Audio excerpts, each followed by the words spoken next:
우리 하나님 말씀 보겠습니다. 하나님 말씀 누가복음 12장 1절에서 12절까지 말씀입니다. 누가복음 12장 1절에서 12절까지 말씀.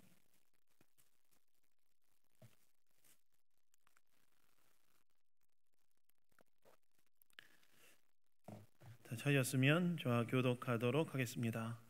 그동안에 무리 수만 명이 모여 서로 밟힐 만큼 되었더니 예수께서 먼저 제자들에게 말씀하여 이르시되 바리새인들의 누룩 곧 외식을 주의하라.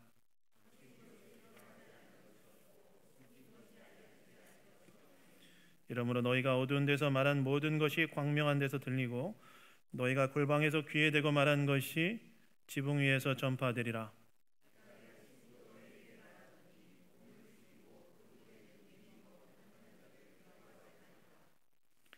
마땅히 두려워할 자를 내가 너희에게 보이리니 곧 죽인 후에 또한 지옥에 던져넣는 권세 있는 그를 두려워하라.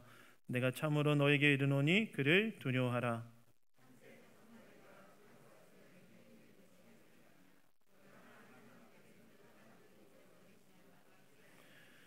너희에게는 심지어 머리털까지도 다 세신 바 되었나니 두려워하지 말라. 너희는 많은 참새보다 더 귀하니라.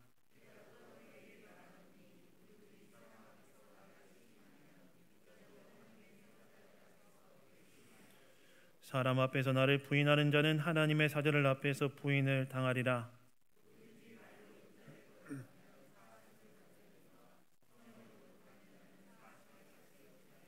사람이 너희를 회당이나 위정자나 권세 있는 자 앞에 끌고 가거든 어떻게 무엇으로 대답하며 무엇으로 말할까 염려하지 말라. 마땅히 할 말을 성령이 곧 그때에 너희에게 가르치시라 하시니라. 아멘. 예수님을 믿음으로 사는 삶, 이런 제목으로 하나님 말씀 나누기 원합니다. 여러분, 예수를 믿는 신자의 삶이란 무엇을 말할까요? 간단하게 이야기하자면 예수님을 믿는 신자의 삶이란 예수님을 믿는 믿음으로 사는 삶을 말합니다. 그것은 우리의 구원이 예수님을 믿는 믿음으로 된다는 말이면서 동시에 믿고 난 이후에 우리의 삶은 예수님 그분에 대한 신뢰로 사는 삶을 말한다고 할 수 있습니다. 예수를 믿고 난 이후에 우리의 삶은 그분을 신뢰하고 그분의 뜻을 이루는 삶이라고 말할 수 있다는 것입니다. 그렇다면 예수님에 대한 신뢰로 살아가는 삶이란 무엇이냐? 오늘 이 본문 누가복음 12장 1절부터 12절의 말씀을 통해서 우리가 이 주일 아침에 몇 가지를 함께 생각해 보기를 원합니다. 여러분, 오늘 본문 1절을 보시면 이렇게 나오지요. 그동안에 무리 수만 명이 모여 서로 밟힐 만큼 되었더니 예수께서 먼저 제자들에게 말씀하여 이르시되 바리새인들의 누룩 곧 외식을 주의하라 라고 나와 있습니다. 무리 수만 명이 예수님께서 계신 곳에 모여들자 예수님께서 제자들에게 바리새인들의 누룩 곧 외식을 주의하라고 제자들에게 말씀하였다는 거예요.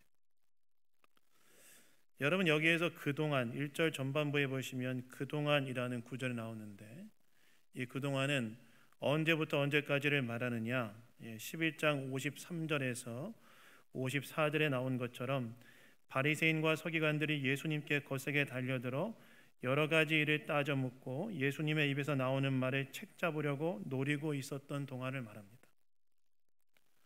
여러분, 오늘 본문 앞에 있는 전문맥을 보시면 당시 예수님께서 바리새인의 초대를 받아 그 집에 식사를 하러 들어가셨는데 거기서 예수님 뭘 하시냐? 바리새인들을 책망하시니라 했어요. 그 이야기를 들은 다른 바리새인과 서기관들이 예수님께서 식사하러 들어가신 집에서 나오시자 기다렸다가 어떻게 하냐면 예수님께 거세게 달려들어서 항의했다는 거예요. 어떻게 그런 말 할 수 있냐? 예수님께 따져 물었다는 거예요. 근데 그렇게 항의를 할 때 어떤 일이 일어났다고 오늘 본문이 이야기하냐면 수만 명이나 되는 사람들이 바리새인과 서기관들이 예수님께 항의하고 따지는 장소에 딱 모여들었다는 거예요. 엄청나게 많은 무리가 바리새인과 서기관들이 예수님께 항의하고 따지는 그 장소에 딱 모여들었다는 거예요. 그리고 그렇게 수만 명이나 되는 무리가 예수님께 모여들었을 때 예수님께서 제자들에게 가르침을 베푸시는데 뭐라고 말씀하셨냐면 바리새인들의 누룩 곧 외식을 주의하라. 바리새인들의 누룩 곧 외식을 주의해야 된다고 제자들에게 말씀하셨다는 거예요. 여러분, 당시 예수님께서는 때로 제자들에게 무엇인가를 가르치실 때 무리도 그 가르침을 들을 수 있도록 무리가 모였을 때 가르침을 베풀기도 하셨는데요, 아마 이렇게 수많은 무리가 모였을 때 그들도 이 가르침을 들으면 좋겠다는 생각에 무리가 있을 때 제자들에게 바리새인들의 누룩 곧 외식을 주의해야 된다라고 말씀하셨다는 거예요.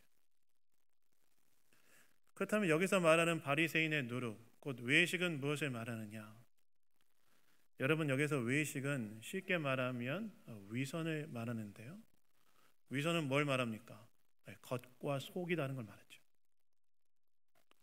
즉 예수님께서 제자들에게 바리새인들의 겉과 속이 다른 모습을 너희들은 주의해야 된다.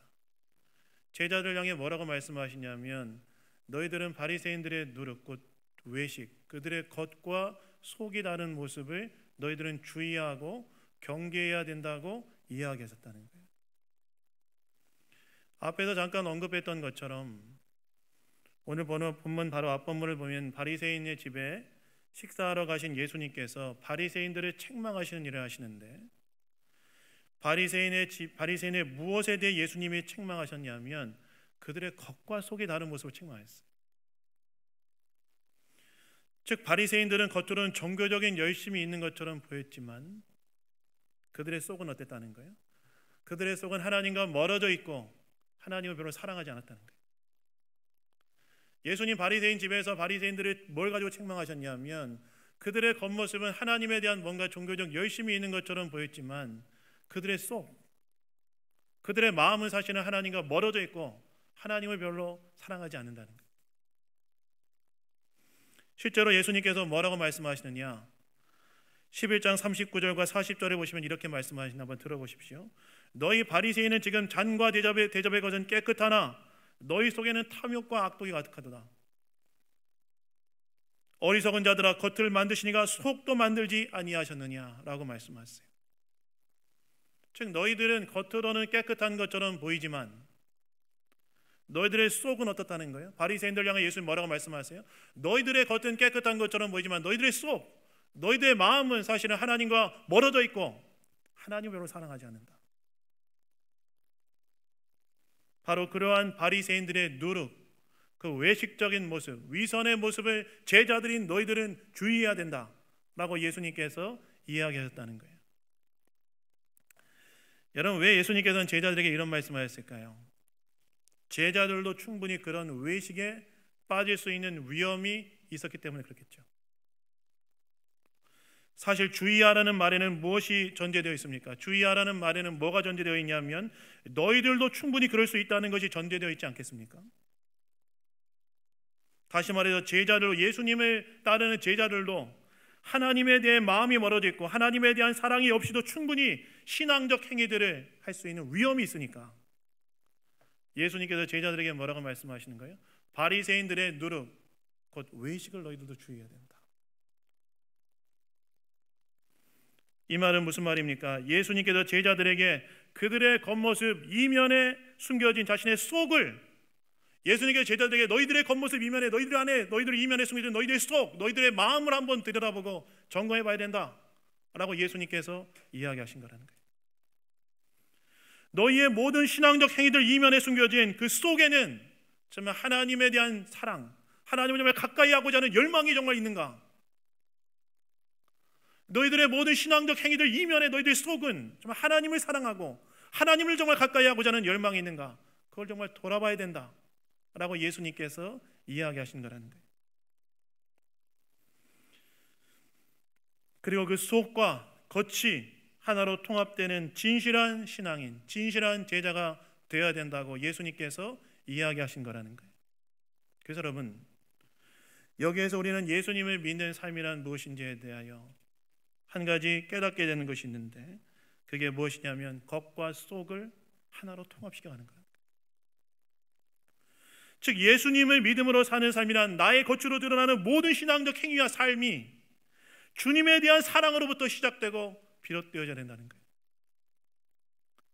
우리의 모든 신앙적 행위들은 무엇으로부터 시작되어야 되느냐? 주님에 대한 사랑, 그분에 대한 열망으로부터 시작되어지고 비롯되어져야 한다는 것입니다. 사실 여러분, 하나님을 사랑한다는 건 뭡니까? 하나님을 사랑한다는 것은 나를 향한 하나님의 사랑으로 인해 감사하고 그 사랑으로 하나님을 사랑하고 그분이 사랑하는 것을 나도 사랑하며 사는 것이 바로 하나님을 사랑하는 거 아니겠습니까? 하나님을 사랑하는 건 뭐냐? 하나님 나를 향한 그분의 사랑으로 인해서 감사하고 그분을 사랑하며 그분이 사랑하신 것도 나도 사랑하며 그분이 사랑하신 것을 나도 사랑하며 사는 거 아니겠습니까? 그런데 사실 우리는 이미 하나님으로부터 놀라운 사랑을 받았죠. 어떤 사랑을 받았습니까? 우리를 죄에서 구원하기 위하여 아들을 십자가에 내어주신 그런 놀라운 사랑, 한량없는 사랑을 바로 저와 여러분 이미 받은 사람도 아니겠습니까? 이것은 뭘 말합니까? 이것은 내가 정말 그분을 사랑하게 되며 그분이 사랑하신 것을 나도 사랑하는 이유가 되죠. 왜 그렇습니까? 사람은 내가 사랑하는 분이 사랑하는 것을 나도 사랑하며 살게 되는데 우린 예수님을 통하여 하나님의 한량없는 이미 놀라운 사랑을 받았고 그것으로 인하여 하나님이 나의 사랑의 대상이 되었고 그래서 하나님이 사랑한 것을 나를 사랑하는 자가 되었기 때문에 그렇습니다. 그런데 우리는 그러한 하나님에 대한 사랑 없이 마음은 하나님께로부터 멀어진 채 충분히 신앙적 행위들을 할 수 있다는 거예요. 그것을 조회해야 된다. 어제 점심에 식사를 하기 위해 집에 갔는데 제 아내랑 합의되지 않은 예화여가지고 들어주십시오. 아내가 콩나물국밥을 해주었습니다. 저는 장난을 치려고 그렇게 심각하게 저를 쳐다보지 마십시오. 장난을 치려고 아이들과 함께 밥을 먹으면서 이런저런 얘기를 하다가 이런 말을 좀 했어요. 시장이 반찬이다 이런 말을 했어요. 그래서 저희 아이들이 그 말의 뜻을 잘 이해하지 못하고 시장에 가면 반찬이 많다는 것인가 배고프면 무엇이든 맛있다는 뜻인가 막 이렇게 고민하다가 배고프면 무엇이든 맛있다는 뜻을 알게 됐어요. 제 아내가 제 아내 눈치를 딱 보니까 좀 불쾌하는 것 같은 그런 느낌이 들어서 제가 뭐라고 했냐면 제가 딱 이제 결혼 생활 저도 10년이 넘어가니까 눈치를 탁 채고 뭐라고 말했냐면 이 콩나물국밥이 세상에서 제일 맛있는 콩나물국밥이다. 이런 콩나물국밥은 없다 이렇게 말했어요. 그래서 제 아내가 뭐라고 얘기했냐면 그런 진정성 없는 말이 더 기분 나쁘다. 그런 진정성 없는 말이 더 기분 나쁘다.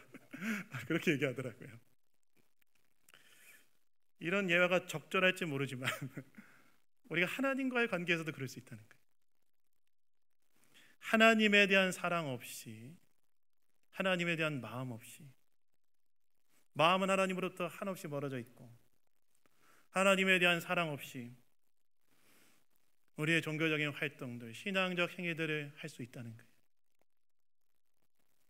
그런 위험을 주의해야 된다. 너희들은. 왜냐하면 그렇게 했을 때 너희들이 그런 위선적인 삶을 살면서도 마치 너희들이 잘 살고 있다고 착각할 수 있는 위험에 빠져 거기에 거할 수 있으니 그런 위험을 너희들은 경계해야 된다. 다시 말해서 우리가 하는 모든 신앙적 행위들은 주님의 사랑에 대한 감사로 주님을 사랑하고 주님이 사랑한 것을 나도 사랑하는 것으로 하는 모든 행위들이 되어야 된다는 거예요. 그래서 여러분 오늘 이 주일 아침에 저와 여러분 한번 돌아보기 원합니다. 저 여러분의 속을 돌아보기 원합니다. 우리가 하는 모든 신앙적 행위 이면에 우리의 심령은 저 여러분의 마음은 정말 하나님을 가까이 하기를 열망하고 그분에 대한 사랑으로 채워져 있는가. 이거 정말 한번 돌아보고 점검해 보기를 원합니다. 그리고 그분이 사랑하는 것을 나도 정말 사랑하고 있는지 한번 돌아보고 점검해 보기를 원합니다. 사실 하나님 뭘 사랑하십니까? 하나님 세상 사람들을 사랑하시죠.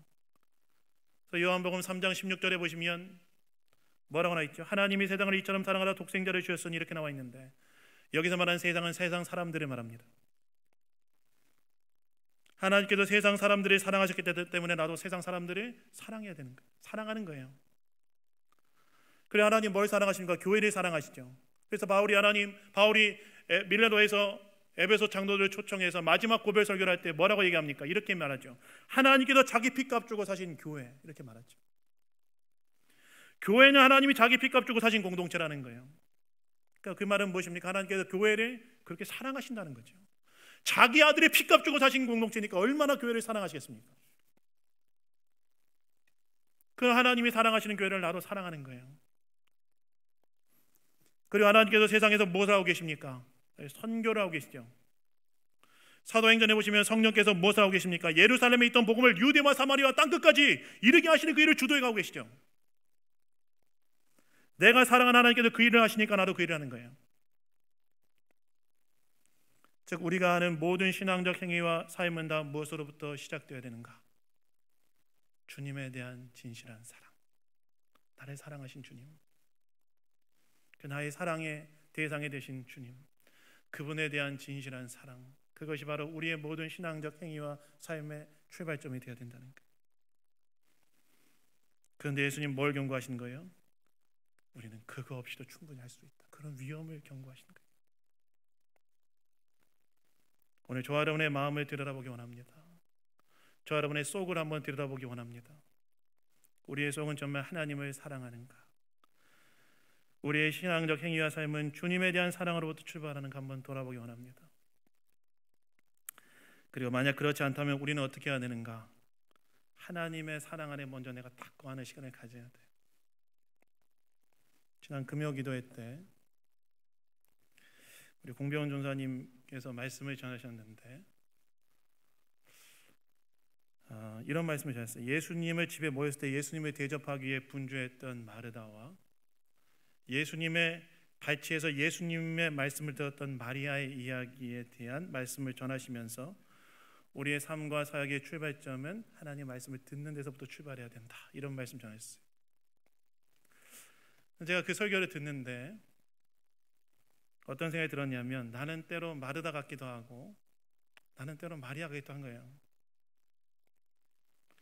밀려드는 수많은 사역적 필요들과 삶의 요구들 속에서 마치 바다 위에 떠있는 부표처럼 이리저리 분주하게, 그렇지 않습니까? 저는 개인적으로 많은 사역적 필요들과 삶의 요구 속에서 이리저리 부표처럼 밀려갈 수밖에 없는 분주한 마르다 같기도 하고, 때로는 그런 많은 사역적 필요들과 삶의 요구들 앞에서 그래도 하나님 앞에서 삶의 중심을 잡기 위해 하나님 앞에 엎드려 있는 마리아 같기도 하다, 그런 느낌이 드는 거예요.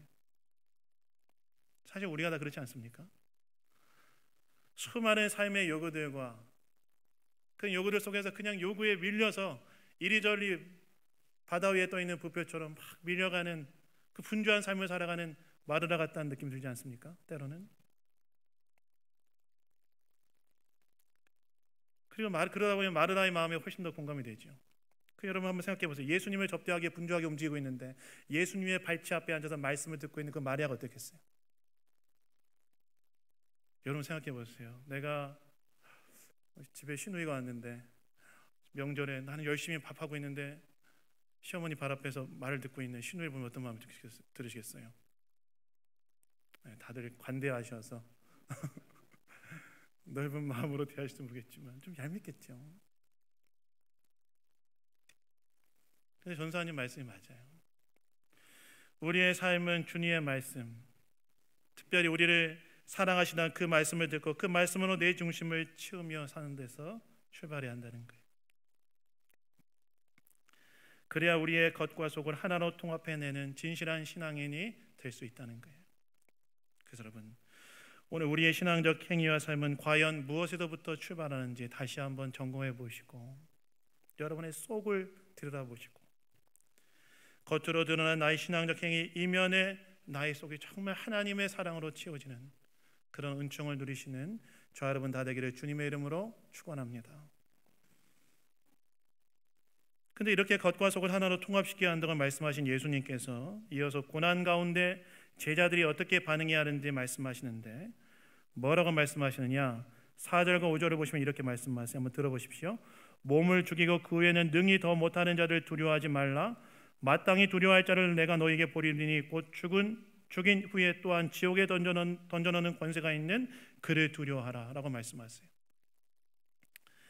여러분, 이 말씀은 예수님께서 제자들에게 예수님에 대한 믿음 때문에 직면하게 될 핍박을 전제하고 말씀하시는데 예수님께서 뭐라고 말씀하세요? 그런 핍박 가운데 놓일 때에 몸을 죽인 것만 가능한 자들을 두려워하지 말고 몸을 죽인 후에 능히 지옥에 던져넣는 권세가 있는 분, 즉 하나님을 두려워하는 것을 먼저 해야 된다라고 이야기하셨다는 거예요. 즉 믿음으로 인해 박해를 받을 때 박해하는 자가 아니라 삶과 죽음을 초월하여 모든 것에 대한 진정한 주권자 되신 하나님을 먼저 두려워하는, 두려움의 대상을 먼저 명확히 하는 것이 필요하다라고 이야기하셨다는 거예요. 사실 여러분, 만약 내가 믿음으로 인해 박해를 받을 때, 특별히 믿음으로 인해 죽임을 당할 수도 있는 상황에 놓인다면 나의 목숨을 위협하는 그 사람이 얼마나 무섭겠습니까? 그런데 예수님이 어떻게 하라는 거예요? 그를 두려워하지 말고 죽음 이후에 지옥에 던져넣는 권세를 갖고 계신 그분, 하나님을 먼저 두려워해야 된다. 두려움의 대상을 먼저 하나님으로 삼아야 된다라고 말씀하시는 거예요. 그리고 그렇게 두려움의 대상을 하나님으로 명확하게 하고 난 후에 뭐라고 말씀하시냐면 역설적이게도 6, 7절을 보시면 두려워하지 말라고 말씀하시는데 6, 7절에 보면 뭐라고 나와 있습니까? 우리 6, 7절 한번 다 같이 한번 우리 읽어보도록 하겠습니다. 우리 읽겠습니다. 시작. 참새 5마리가 두 아사리온에 팔리는 것이 아니냐? 그러나 하나님 앞에는 그 하나도 잊어버리시는 바 되지 아니하는도다. 너희에게는 심지어 머리털까지도 다 세신 바 되었나니 두려워하지 말라. 너희 많은 참새보다 더 귀하니라. 예수님께서 두려워하지 말라. 너희 두려움의 대상을 너희들 핍박하는 자가 아니라 하나님을 두라고 하신 후에 두려워하지 말라고 말씀하시네요. 두려워하지 말라고 하시는 이유는 무엇이냐? 사람들의 삶과 죽음 이쪽 저쪽에 다 계셔서 그 모든 것을 주관하신 하나님께서 제자들을 귀하게 여기시기 때문에, 특별히 여기서 보면 예수님께서 참새와 제자들을 비교하여서 말씀하시는데 6절에 보시면 참새 5마리가 얼마에 팔린다고 이야기하고 있습니까? 참새 5마리가 얼마에 팔린다고 이야기하고 있어요? 2 아사리온. 여러분, 여기에서 아사리온은 당시 로마의 동전으로 일용직 노동자의 하루 품삯인 한 데나리온의 16분의 1의 가치밖에 없는 그런 화폐였어요. 오늘날로 따지면 일용직 노동자의 하루 품삯이 10만 원이라고 한다면 한 아사리온은 대략 6천 원 정도 되는 돈이겠죠. 그러니까 2 아사리온은 얼마예요? 한 아사리온이 6천 원이면 2 아사리온이 얼마입니까? 12,000원이죠. 그걸로 참새 5마리 샀으면 한 마리 얼마일까요? 제가 계산해 보니까 대략 한 2,400원 정도 되는 것 같아요. 그런데 여러분, 여기 재미있는 게 있어요. 뭐가 재미있는지 아십니까? 같은 사건을 기록한 마태복음에 보시면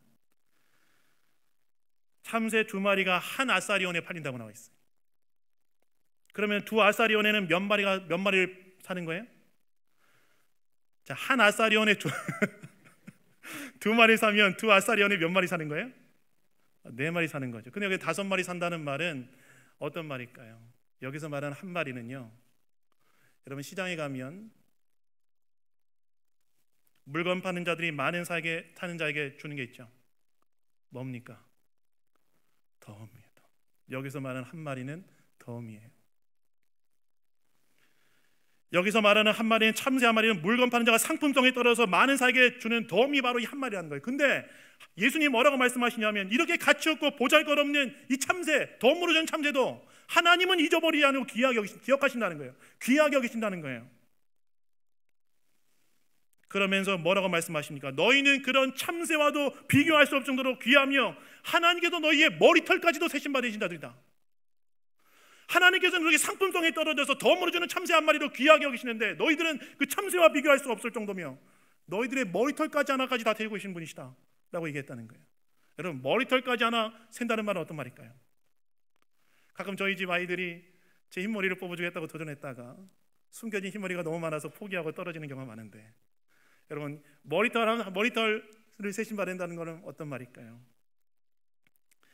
하나님께서 머리털까지 세심받으셨다는 말은 그들의 가장 사소한 것까지도 세심하게 기억하시고 돌보시는 분이 바로 하나님이시다. 예수님은 제자들에게 두려워하지 말아라. 왜 두려워하지 말냐면 하나님께서는 너희들의 사소한 것, 그 머리털까지도 세시는 분이시고 너희들 그렇게 세심하게 돌보시는 분이니 그런 고난 속에도 두려워하지 말아라 라고 예수님께서 이야기하셨다는 거예요.